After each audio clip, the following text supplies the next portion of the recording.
கர்ப்பிணிகள் வந்தால் பேருந்தில் ஏற வேண்டாம் என்று கூறும் அளவிற்கு மோசமான ஆபத்தான சாலை. இதுதான் இந்த சாலை குறித்து பேருந்து ஓட்டுநர்கள் கூறுவது. விக்கிரவாண்டியிலிருந்து சேத்தியாத்தோப்பு வரை உள்ள 65 கிலோமீட்டர் சாலைதான் இந்த கதியில் இருக்கிறது.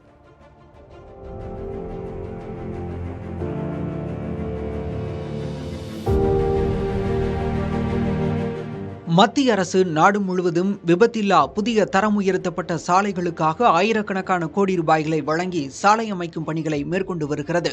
குறிப்பாக விழுப்புரம் மாவட்டம் விக்கிரவாண்டியிலிருந்து கடலூர் மாவட்டம் வழியாக தஞ்சாவூர் வரை 165 கிலோமீட்டருக்கு 4 வழிச்சாலை அமைக்க 3650 கோடி ரூபாய் ஒதுக்கீடு செய்தது. இந்த 165 கிலோமீட்டரில் 102 ஆற்று பாலங்கள், 70 இடங்களில் சாலை பாலங்கள், 5 இடங்களில் ரயில்வே பாலங்கள், 2 இடங்களில் புறவழிச்சாலை, 3 இடங்களில் சுங்கச்சாவடி என திட்டமிடப்பட்டு 2018ஆம் ஆண்டு 165 கிலோமீட்டர் சாலை பணியை 3ஆக பிரித்து விக்கிரவாண்டியிலிருந்து சேத்தியாத்தோப்பு வரை ஒரு ஒப்பந்ததாரரும், சேத்தியாத்தோப்பிலிருந்து தஞ்சை மாவட்டம் சோழபுரம் வரை மற்றொரு ஒப்பந்ததாரரும், சோழபுரத்திலிருந்து தஞ்சை வரை மற்றொரு ஒப்பந்ததாரருக்கும் என 3ஆக பிரித்து ஒப்பந்தம் வழங்கியது. 2018இல் பணி தொடங்கப்பட்ட நிலையில் கொரோனா காலகட்டத்தால் பணிகள் பாதிக்கப்பட்டன. அதன் பிறகு பணிகள் தொடங்கினாலும் விக்கிரவாண்டியிலிருந்து சேத்தியாத்தோப்பு வரை உள்ள 65 கிலோமீட்டர் சாலை மந்தகதியில் நடப்பதால் இச்சாலையில் பயணிப்போர் அவதிக்கு ஆளாகிறார்கள்.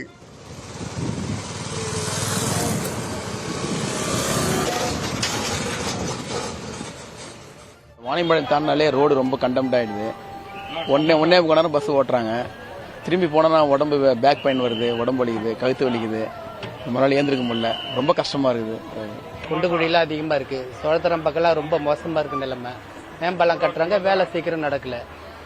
வேலை ஆட்கள் வெளியூர் ஆளுவா தான் அந்த இந்திக்காரங்க தான் செய்யறாங்க அதிகமா. வேலை இன்னும் நடப்பில்ல, குண்டுகுழி நிறைய இருக்கு.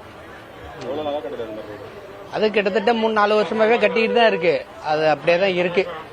கட்டுற ஆளுங்க யாரும் வராங்க, என்ன செய்யறாங்க, அதெல்லாம் ஒன்றும் சரியா தெரியல. வேலை சரியில்லை, குண்டுகுழி தான் அதிகம். போக முடியாது, 2 வீலர்லாம் போக முடியாது.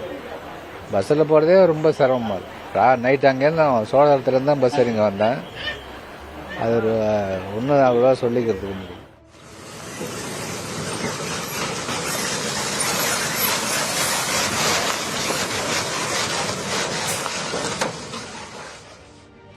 நெய்வேலி மருங்கூர் பகுதிகளில் சாலை நடுவே பெரிய பள்ளம் வெட்டப்பட்டு இருப்பதால் அவ்வப்போது வாகன ஓட்டிகள் பள்ளத்தில் விழுந்து காயமடைவதும் நடைபெறுகிறது.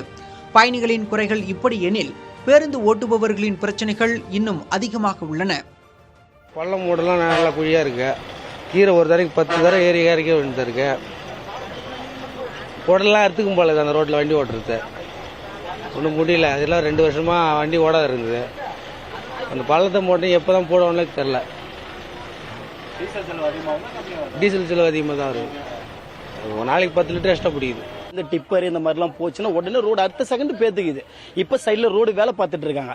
அதுல மண்ணு ஈஸியா கோட்டலாம். அது பெரிய மேட்டரே கிடையாது. அழகா மண்ணு கோட்டிங்கன்னா இன்னும் நல்லா இருக்கும். பேசஞ்சர் நாங்க வேகம் ஓட்டுறதால பேசஞ்சர் எங்களுக்கு திட்டுறாங்க. எங்க வண்டி எல்லாமே 1 மணி நேரம் 10 நிமிஷம் கடலூர் டு விழுப்புரம் 56 கிலோமீட்டர். இதை எங்களால் ஓட்ட முடியல. அப்படி பிரெக்னென்ட் லேடி ஏறாங்க, அவங்கள இறங்க சொன்னா சண்டைக்கு வராங்க. பெரியார்ல போங்கன்னு சொன்னாலும் ஏன் பெரியார்ல போக சொல்றீங்க சண்டைக்கு வராங்க. நெக்ஸ்ட் இன்னொரு பிரச்சனை, முந்தா ஒரு நடந்த கதை.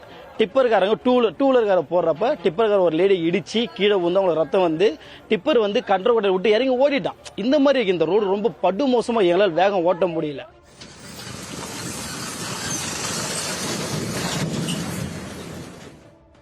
இச்சாலையில் விக்கிரவாண்டியிலிருந்து சேத்தியாத்தோப்பு வரைதான் ஒப்பந்ததாரர் சரியாக பணியை முடிக்கவில்லை என கூறப்படுகிறது. இதனால் சாலை மறியல் போராட்டம், ஆர்ப்பாட்டம் என நடந்தாலும் பணிகள் 7 ஆண்டுகளாக நீடிக்கின்றன. இதுகுறித்து சம்பந்தப்பட்ட திட்ட அதிகாரியிடம் கேட்டதற்கு சம்பந்தப்பட்ட ஒப்பந்ததாரருக்கு ஏற்கனவே நோட்டீஸ் வழங்கப்பட்டுள்ளது என்றார். விரைவில் பணிகளை முடிக்காவிட்டால் அவர்கள் மீது நடவடிக்கை எடுக்கப்படும் என்றும் அவர் கூறினார். மற்ற பகுதிகளில் பணிகள் வேகமாக நடந்து வருவதாகவும் திட்ட அதிகாரி தெரிவித்தார். புதிய தலைமுறைக்காக கடலூரிலிருந்து ஒளிப்பதிவாளர் பாலாவுடன் செய்தியாளர் ஸ்ரீதர்.